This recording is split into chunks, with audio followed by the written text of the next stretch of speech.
ఓం శ్రీ గణేశాయ నమః. శ్రీమాత్రే నమః. శివాయ గురవే నమః.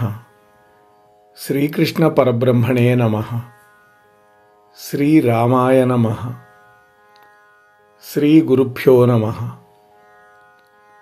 నారాయణం నమస్కృత్య నరం చైవ నరోత్తమం దేవీం సరస్వతీం వ్యాసం తతో జయముదీరయేత్. సచ్చిదానందరూపాయ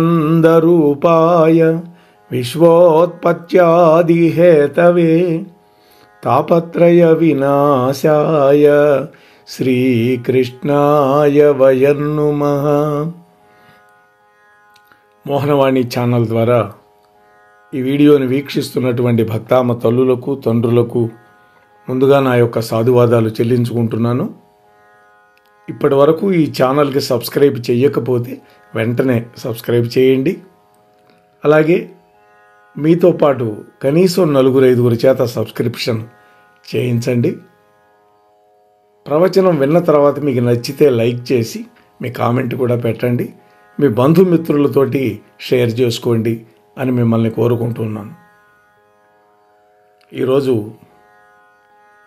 శ్రావణ మాసంలో శుక్లపక్షంలో పంచమి తిథి, ఆగస్టు 29వ తేదీ నాగపంచమి అని దీనికి పేరు. ఈ పర్వదినానికి ఈ నాగపంచమి యొక్క ప్రాముఖ్యతని ఈ వీడియోలో ముచ్చటించుకునే ప్రయత్నం చేద్దాం. బ్రహ్మదేవుడు ఆదిశేషువుని అనుగ్రహించినటువంటి రోజు ఈ నాగపంచమి. కార్తీక మాసంలో మనకి నాగుల చవితి వస్తుంది. అదేవిధంగా శ్రావణ మాసంలో నాగపంచమి రోజున కూడా నాగదేవతను పూజించడం, పుట్టలో పాలు పోయడం చేస్తూ ఉంటారు మనవాళ్ళు.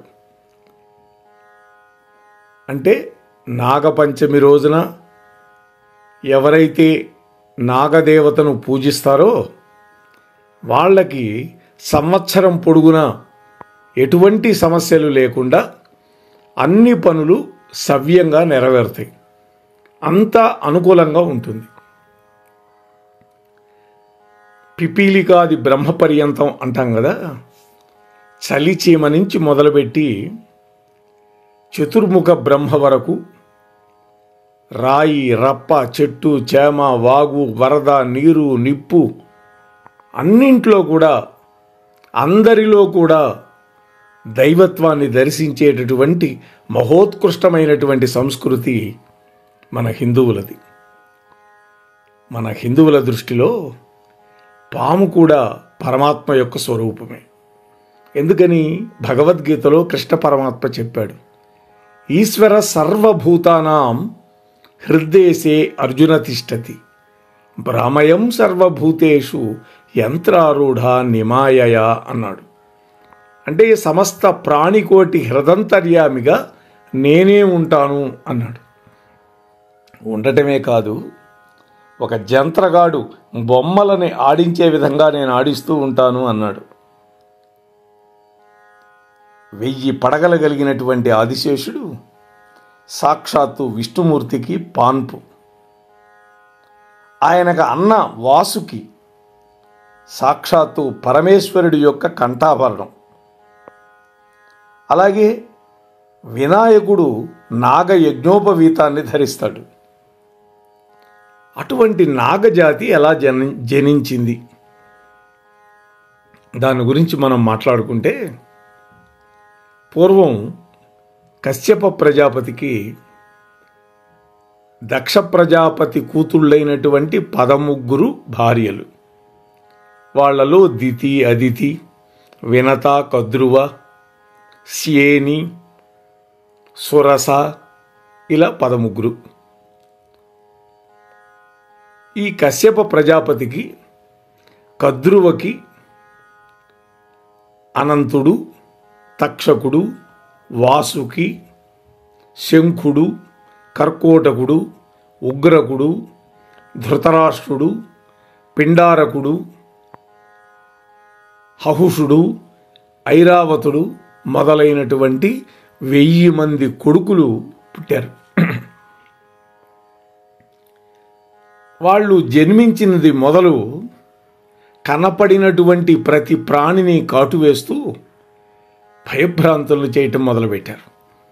ఎందుకని ఆ నాగజాతికి విషం ఉంటుంది కూరల్లో. దానివల్ల సకల దేవతలు బ్రహ్మదేవుడి దగ్గరికి వెళ్ళి మొరపెట్టుకున్నారు.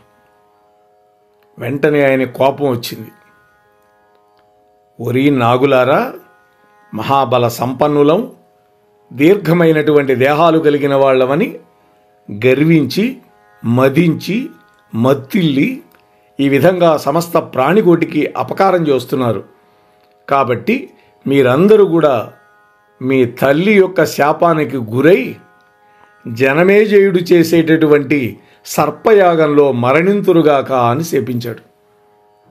అప్పుడు వాసుకి మొదలైనటువంటి నాగులంతా బ్రహ్మదేవుడు ముందు వినమ్రులై నమస్కారం చేసి, హే బ్రహ్మదేవా, విరించి మమ్మల్ని అందరినీ మీరే సృష్టించారు, కానీ మాకు ఈ విధంగా శాపం ఇవ్వడం మీకు న్యాయంగా ఉందా అని ఆర్తితోటి వేడుకున్నారు.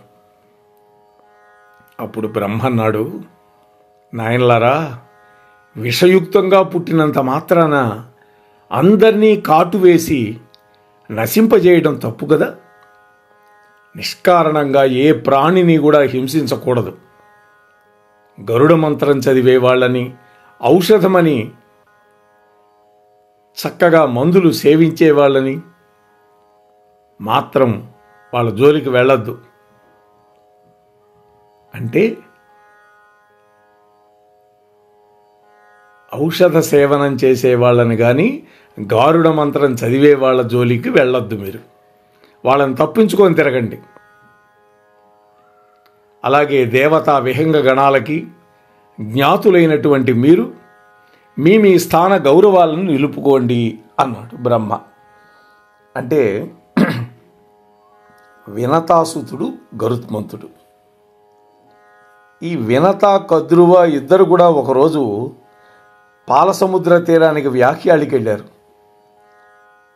అప్పుడు ఉచ్చైశ్రవం కనపడింది వాళ్ళ కళ్ళంత దూరంలో. కనిపిస్తే వినతాదేవి అంది, అక్కా చూసావా, ఆ గుర్రం ఎంత తెల్లగా ఉందో అన్నది. వీళ్ళిద్దరూ సవతులు, వాస్తవానికి సోదరీమణులే, ఏకగర్భ జనితులే. అయినా కూడా సవతి మాత్సర్యంతో కద్రు అన్నది, సరిగ్గా చూడు చెల్లి, దాని తోక నల్లగా ఉంది అన్నది. లేదు లేదు, ఆ గుర్రం అంతా తెలిపాను అని వినత అన్నది. అప్పుడు వాళ్ళిద్దరూ మాటా పెరిగి ఒక పందెం వేసుకున్నారు. ఆ గుర్రం తోక గనక నల్లగా ఉంటే, ఓ వినత, నువ్వు నాకు దాసీవి కావాలి. ఆ తోక గుర్రం మొత్తం తెల్లగా ఉంటే నేనే నీకు దాసినవుతాను అని కద్రు అన్నది. అప్పటికి సాయంకాలం అయింది. భర్త యొక్క సేవకి సమయం అతిక్రమిస్తుంది కాబట్టి మనం వెళ్ళిపోదాం, రేపు పగలొచ్చి చూద్దామని చెప్పుకొని వెళ్ళిపోయారు. అలా వెళ్ళిపోయినటువంటి కద్రువ, ఆమెకు తెలుసు ఆ గుర్రం తెల్లటిది అని, తన కొడుకుల్ని పిలిపించింది. నాయన, ఇట్లా మీ పిన్నమ్మతోటి పందెం వేసుకున్నాను, నేను గనక ఓడిపోతే దాస్యం చేయాల్సిన పరిస్థితి వస్తుంది, మీరు కూడా దాసీపుత్రులు అయిపోతారు, కాబట్టి నా మాటిని ఆ తోకకి సూక్ష్మ రూపంలో చుట్టుకోండి, ఆ తోకని నల్లగా చేయండి అన్నది. వాళ్ళు అన్నారు, అమ్మా పాపం కదా, అందులో పినతల్లిని ఈ విధంగా మోసం చేయటం ఎంతవరకు సబబు, మేము చెయ్యలేము అన్నారు. వెంటనే కోపం వచ్చింది. బ్రహ్మవాక్కున్నది కదా, నా మాట మీరు వినలేదు కాబట్టి జనమేజయుడు చేసేటటువంటి సర్పయాగంలో మీరంతా మాడి మసైపోండి అని శపించింది. అప్పుడు ఈ కర్కోటకుడు కొంతమంది వచ్చి వాళ్ళ అమ్మ దగ్గరికి, ఐరావతుడు, అమ్మ నువ్వు చెప్పినట్టే చేస్తాము అని వెళ్ళి ఆ తోకకు చుట్టుకొని దాన్ని నలుపు చేశారు. మరుసటి రోజు వెళ్ళి చూస్తే తోక నల్లగా ఉంది. వినతాదేవి ఓడిపోయింది, కద్రువకి దాసి అయిపోయింది. ఆ వినతకు పుట్టినటువంటి వాడు మొట్టమొదటి కొడుకు అరుణుడు. 2 గుడ్లు పుట్టినాయి ఆమెకి. ఒక గుడ్డులో నుంచి, అంటే ఈమెకి ఎప్పుడైతే 1000 మంది కొడుకులు పుట్టారో అక్కయ్యకి, ఆమెకి మాత్సర్యం కలిగింది. వెంటనే వెనక ముందు ఆలోచించకుండా ఒక గుడ్డు పగలగొట్టింది. ఆ గుడ్డులో నుంచి సగం శరీరం మాత్రమే తయారైనటువంటి ఒక పిల్లవాడు బయటకు వచ్చాడు. అతడే అరుణుడు, అనూరుడు, అంటే ఊరువులు లేనటువంటి వాడు.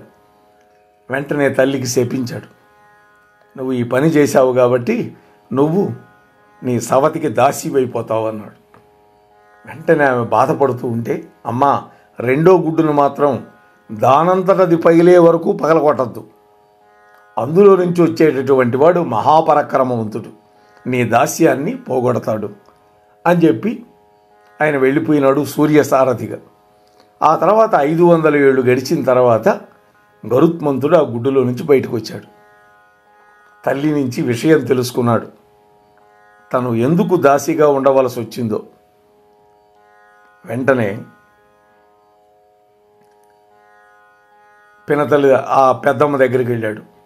పెద్దమ్మ, మరి దాస్యం పోవాలి అంటే నేనేం చేయాలి, నీకేం కావాలో చెప్పు అన్న.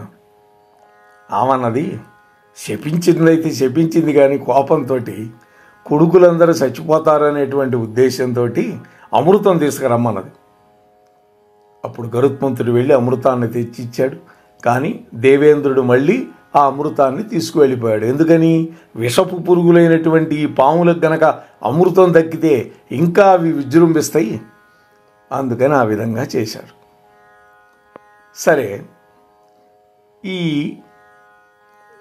గరుత్మంతుడికి జ్ఞాతులైనటువంటి ఈ నాగులు గౌరవమైనటువంటి స్థానాలు నిలబెట్టుకోండి, మీరు వాయుభక్షకులై సాధుజీవులుగా మారండి అని బ్రహ్మ చెప్పాడు.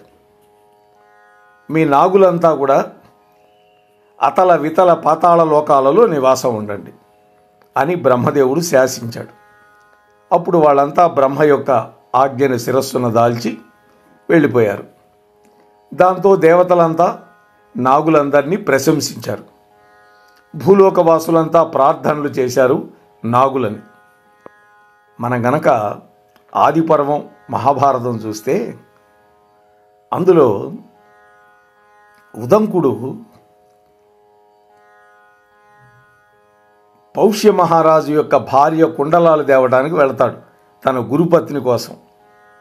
తీసుకొని వస్తూ ఉన్నప్పుడు దారిలో తక్షకుడు అనేటువంటి వాడు, ఈ 1000 మందిలో వాడు కూడా ఒకడు, తక్షకుడు దేవేంద్రుడికి మిత్రుడు, వాడు ఈ కుండలాలు కాజేశాడు. అప్పుడు నాగులని ప్రార్థిస్తాడు ఈ ఉదంక మహర్షి. అద్భుతంగా ఉంటుంది ఆదిపర్వం. అలా భూలోకవాసులు కూడా నాగులందరినీ ప్రార్థించారు. దివ్యమైన ప్రభావ సంపన్నమైనటువంటి ఈ నాగజాతికి అప్పటి నుంచి కృతజ్ఞతాపూర్వకంగా నాగుల యొక్క జన్మదినమైనటువంటి నాగ పంచమి రోజున పూజ చేయటం అనేది మొదలుపెట్టారు ఒక ఆచారంగా. వైదిక కాలం నుండి కార్తీక మాసం శుక్లపక్షంలో పంచమి రోజున పంచమి ఉత్సవాలు జరుపుకునే సంప్రదాయం కూడా దేశమంతా ఉంది. పుట్టలో ఆవు పాలు, వడపప్పు, చలిమిడి, అరటిపళ్ళు, కోడిగుడ్లు అవన్నీ కూడా పుట్ట దగ్గర పుట్ట లోపల పడేసి నైవేద్యంగా సమర్పిస్తూ ఉంటారన్నమాట. పార్వతీదేవికి పరమేశ్వరుడు చెప్పినట్లుగా ఈ కథంతా కూడా పురాణాలలో చెప్పడం జరిగింది. అంటే పార్వతీదేవి అడుగుతుంది పరమేశ్వరుణ్ణి కొన్ని ప్రశ్నలు. ఆమెకి తెలియక కాదు, తన బిడ్డలైనటువంటి మన కోసం అడుగుతుంది ఆ తల్లి. అప్పుడు పరమేశ్వరుడు చెప్పాడు, ఓ పార్వతి, శ్రావణమాస శుక్లపక్ష పంచమి నాడు నాగారాధన చేయడం అత్యంత శ్రేష్టమైనది అన్నాడు. ఈ నాగ పంచమి రోజు ద్వారానికి 2 వైపులా పాము యొక్క చిత్రాలని గోమయంతో రాసి పూజ చేయటం అనేది ఎంతో శుభప్రదం. చతుర్థి రోజున ఉపవాస వ్రతాన్ని ఆచరించి, అంటే ముందు రోజు చవితి రోజు, పంచమి రోజున బంగారము లేదా వెండి లేదా కర్రతో కానీ లేదా మట్టితో కానీ వాళ్ళ తాహతుని అనుసరించి 5 పడగలు కలిగినటువంటి పాము ప్రతిమ తయారు చేయించాలి. లేదంటే పసుపుతో కానీ గంధంతో కానీ 7 తలల పాము యొక్క పటాన్ని గీయాలి. చందనంతో కానీ పసుపుతో కానీ అలా గీచి ఆ రూపాలకి జాజి పూలు, సంపెంగ పూలు, గన్నేరు పూలు ఇటువంటి పుష్పాలతోటి పూజ చేయాలి. ఆ తర్వాత పాయసం, పాలు నివేదన చేయాలి. ఈ విధంగా పరమేశ్వరుడు పార్వతీదేవికి వివరించి చెప్పాడు అని పురాణాలు చెబుతున్నాయి. శ్రావణ మాసం శుక్లపక్షంలో పంచమి తిథి నాగపంచమి అని మనం నిర్వహించుకుంటూ ఉన్నాం. సరే, కార్తీక మాసంలో వచ్చే శుక్ల పంచమి రోజు కూడా నాగపంచమి జరుపుకుంటారు. అది కూడా ఒక సంప్రదాయం అనేది ఉంది. అందువల్ల ఓ బంధువులారా, ఓ భక్తులారా, శ్రావణ మాసంలో వచ్చే నాగ పంచమి రోజున అందరం కూడా నాగదేవతను పూజించుకుందాం. ముందు రోజు ఉపవాస వ్రతాన్ని ప్రారంభిద్దాం. గరుడ పంచమిగా పిలువబడేటటువంటి ఈ నాగపంచమి రోజున సూర్యోదయానికి ముందే నిద్రలేచి చక్కగా కాలకృత్యాలు తీర్చుకొని స్నాన సంధ్యాదులందరూ ముగించుకొని ఇంటిని బాగా శుభ్రం చేసుకోవాలి. ఇంటి యొక్క గడప, పూజా గదిని పసుపు, కుంకుమలు, పుష్పాలతోటి చక్కగా అలంకరించుకోవాలి. నాగదేవత యొక్క ప్రతిమని నేతితోటి పాలతోటి అభిషేకం చేసి దానికి పెరుగును నైవేద్యంగా పెట్టాలి.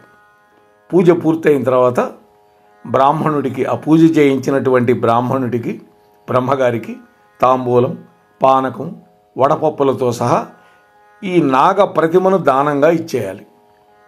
నాగపంచమి రోజంతా ఉపవాసం ఉండాలి. రాత్రిపూట జాగరణ కూడా చేయాలి. జాగరణ అంటే సినిమాలు చూస్తూ కూర్చోవడం కాదు, భగవన్నామం చేసుకుంటూ. ఈ విధంగా చేసినటువంటి వాళ్ళకి ఆ నాగదేవత అనుగ్రహిస్తారని పురాణాలు చెబుతున్నాయి. నాగదేవత అనుగ్రహం ఉంటే వంశం నిలబడుతుంది. ఎందుకని? సుబ్రహ్మణ్య స్వామి ఆరాధన చేస్తాం మనం, వంశం నిలబడుతుంది. రెండోది, ఆ వంశంలో పుట్టినటువంటి బిడ్డలకి అపమృత్యు దోషం ఉండదు. అంతేకాదు, అంతవరకు చేసినటువంటి పాపాల నుంచి విముక్తి లభిస్తుంది. ఇంకా ఏమిటంటే సర్పభయం తొలగిపోతుంది. అంటే పాము ఎప్పుడు కాటేస్తుందో మనకు తెలియదు, చీకట్లో పోతూ ఉంటాం, తెలియక తొక్కచ్చు, అది కాటేయచ్చు, అలాంటి బాధ ఉండదు. ఇక నాగపంచమి వ్రత కథ కూడా పురాణంలో ఉంది. పూర్వం ధనవంతురాలైనటువంటి ఒక గృహిణి ఉండేది ఒక ఊళ్ళో. ప్రతిరోజు అనేకమైనటువంటి పాములు వచ్చి తనని కాటు వేస్తున్నట్టుగా ఆమెకి కలలు వస్తూ ఉండేవి. దానివల్ల ఆమె భయకంపితురాలైపోయింది. ఒక రోజున వాళ్ళ యొక్క కులగురువు గారి దగ్గరికి వెళ్ళి తన యొక్క దీనగాథని చెప్పుకుంది. ఆయన విని, అమ్మా, నువ్వు గత జన్మలో పుట్టలో పాలు పోసే వాళ్ళని చూసి ఎగతాళి చేశావు, అందువల్ల నీకు ఈ జన్మలో ఇటువంటి పీడకలలు వస్తూ ఉన్నాయి అని చెప్పి నివారణ కోసం నాగపంచమి నోము నోచుకోమని, దానివల్ల కలలో పాములు రాకుండా ఉండడం, పాముల యొక్క భయం కూడా తొలగిపోతుందని చెప్పాడు. ఆమె అదేవిధంగా నోము నోచుకొని ఆ దుస్వప్నాల భయం నుండి విముక్తురాలైపోయింది. నాగపంచమి వ్రత కథల్లో ఇది ఒకటి. ఈ కథ వెనుక ఒక సామాజిక పరమైనటువంటి హితవు కూడా ఉంది. అంటే ఇతరులకు ఎవ్వరికీ ఇబ్బంది కలగని విధంగా ఎవరైనా తన కుటుంబ ఆచారాన్ని తాను గనక పాటిస్తున్నట్లయితే అటువంటి వాళ్ళని పరిహాసం చేయకూడదు. ఎందుకని? ఎవరి విశ్వాసం వాళ్ళది, ఎవరి నమ్మకం వాళ్ళది, ఎవరి సంప్రదాయం వాళ్ళది. మన సంస్కృతిలో పాములను పూజించటం అనేది అనూచానంగా వస్తోంది. అట్లాగే యోగా ఇవాళ రేపు ఎక్కువ ప్రాచుర్యంలో ఉంది. యోగాలో కూడా ఈ పాములు ముఖ్యమైన భూమిక పోషిస్తున్నాయి. అంటే వెన్ను పాము అంటాం కదా, వెన్ను పాముని నిటారుగా పెడతాం. ఒక విధంగా చూస్తే కుండలినికి సంకేతం పాము 3.5 చుట్టలు వేసుకొని ఉంటుంది. అవునా? అలా ఉంటుంది ఆ కూర్చున్నటువంటి పృష్ఠభాగం. అంటే స్వభావం, కదలిక, నిశ్చలత్వం ఇటువంటి విషయాల్లో కుండలినికి పాములతో ఉండేటటువంటి పోలిక వల్ల ఈ సర్పాన్ని కుండలిని శక్తికి సంకేతంగా చూస్తాం. ఇంకొక అంశం ఏంటంటే పాము జీవ పరిణామ క్రమంలో చాలా ముఖ్యమైనటువంటి మలుపు తిప్పేటటువంటి జీవి. జీవ పరిణామ క్రమంలో శరీరపరంగా కోతి ప్రముఖ స్థానంలో ఉంది. ఎందుకని? కోతి నుంచే మనం వచ్చామని అంటాం కదా. అట్లాగే శక్తిపరంగా పాము విశిష్ట స్థానంలో ఉంటుంది. మరొక అంశం ఏంటంటే పాములు కొన్ని రకాల శక్తులకి ఎంతో స్పందిస్తాయి. ఎక్కడ ధ్యానానికి అనుకూలంగా ఉంటుందో, లేదా ఎక్కడైతే యజ్ఞ యాగాదులు చక్కగా నిర్వహింపబడుతూ ఉంటాయో అక్కడికి పాములు ఆకర్షింపబడతాయి. అట్లాగే పాముల గురించి ఇంకా చాలా విశేషాలు ఉన్నాయి. స్వభావం, కదలిక, నిశ్చలత్వం వంటి విషయాల్లో ఇందాక మనం చెప్పుకున్నట్టు కుండలిని శక్తికి పాములతో ఉండే పోలిక వల్ల ఈ సర్పాన్ని కుండలినికి సంకేతంగా చూస్తాం. అందుకే మన సంస్కృతిలో పాముని చంపడం అనేది నిషిద్ధం. భారతదేశంలో ఒక్క పామును చంపిన, ఒక పాము యొక్క మృతదేహాన్ని చూసిన దానికి అంతిమ సంస్కారం చేయడం అనేది ఒక ఆనవాయితీగా ఉంది. జీవపరంగా మానవుడికి పాముకి ఎంతో దగ్గర సంబంధం ఉంది. అందువల్ల మన సంస్కృతిలో పాము కూడా మనిషిలాగే ఎప్పుడూ సరైనటువంటి అంతిమ సంస్కారాన్ని పొందుతూ ఉన్నది. అందువల్ల ఒక పామును చంపడం అంటే అది హత్యతో సమానమే. అలాగే సర్పాలు లేనటువంటి గుడి కూడా ఉండదు. ప్రతి గుడిలో ఎక్కడో ఒక చోట ఒక చిన్న పాము విగ్రహమైనా ఉంటుంది. అన్ని ప్రాచీన దేవాలయాల్లో పాములు ఉన్నాయి. కానీ ఏ పురాతన దేవాలయాన్ని మనం సందర్శించినా అక్కడ పాముల కోసం ప్రత్యేకంగా ఒక స్థానం ఉంటుంది. ఎందుకంటే అది జీవ పరిణామ క్రమంలో చాలా ముఖ్యమైనటువంటి జీవి కాబట్టి. అంతేకాదు కాలసర్పదోషం ఉన్నటువంటి వాళ్ళు ప్రత్యేకంగా నాగ పంచమి రోజున నాగదేవతకి విశేష పూజలు చేసుకోవాలి. కాలసర్ప దోషం ఉన్నవాళ్ళకి అనేక కష్టాలు ఎదురవుతాయి. శారీరక అనారోగ్యం కావచ్చు, వృత్తి ఉద్యోగాల్లో ఇబ్బందులు రావచ్చు, సవ్యంగా జరగాల్సిన పని కూడా ఆగిపోవచ్చు, ఊహించనటువంటి అవరోధాలు, కష్టాలు వస్తుంటాయి. ఏదో రూపంలో మానసికమైనటువంటి అశాంతి కలుగుతూ ఉంటుంది. ఆ కాలసర్ప దోషం అంత చెడ్డది జాతకంలో.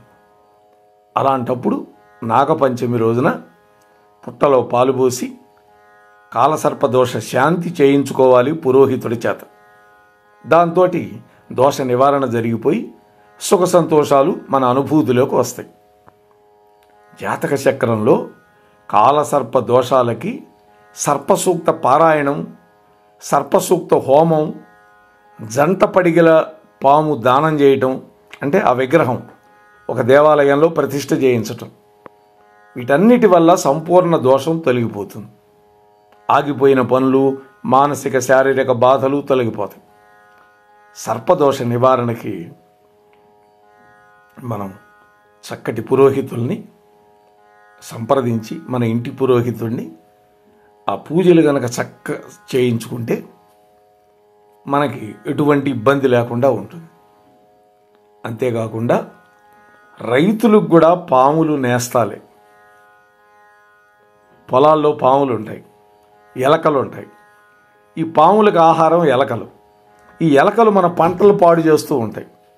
అందువల్ల రైతు నేస్తం పాము. అందువల్ల ఎన్నో విశేషాలు ఉన్నాయి. ఇటువంటి విశేషాలన్నీ కూడా మా మిత్రుడు కారంచేడి నగేష్ కుమార్ గారు మాకు చీరాల పక్కనే పేరాల జంట నగరాలు, అందులో శివాలయంలో అర్చక స్వాములుగా పనిచేస్తూ ఉన్నారు. వారు చక్కగా అన్ని రకాల పూజలు చేయించగలుగుతారు. ఎవరికైనా ఇటువంటి దోషాలు ఉన్నవాళ్ళు చక్కగా వారిని సంప్రదించండి. వారి చేత చేయించుకొని ఆ దోషాల నుండి విముక్తి కండి అని మీతో మనవి చేసుకుంటూ స్వస్తి సర్వేషాం. మోహన్వాణి తెలుగు పోడ్కాస్ట్ వింటున్న శ్రోతలందరికీ హృదయపూర్వక ధన్యవాదాలు. వినండి, వినిపించండి, వింటూనే ఉండండి మోహన్వాణి తెలుగు పోడ్కాస్ట్. మీరు వింటున్నారు మోహన్వాణి. మా కార్యక్రమాలు మీకు నచ్చితే ఇప్పటివరకు మా ఛానల్కి సబ్స్క్రైబ్ చేసుకోకపోతే వెంటనే ఈ క్షణమే సబ్స్క్రైబ్ చేసుకుని ఆ పక్క నుండే బెల్ బటన్ని మ్రోగించి అందరికీ షేర్ చేసి మీ విలువైన కామెంట్ను కూడా చేసి మమ్మల్ని ప్రోత్సహిస్తారని కోరుతున్నాను.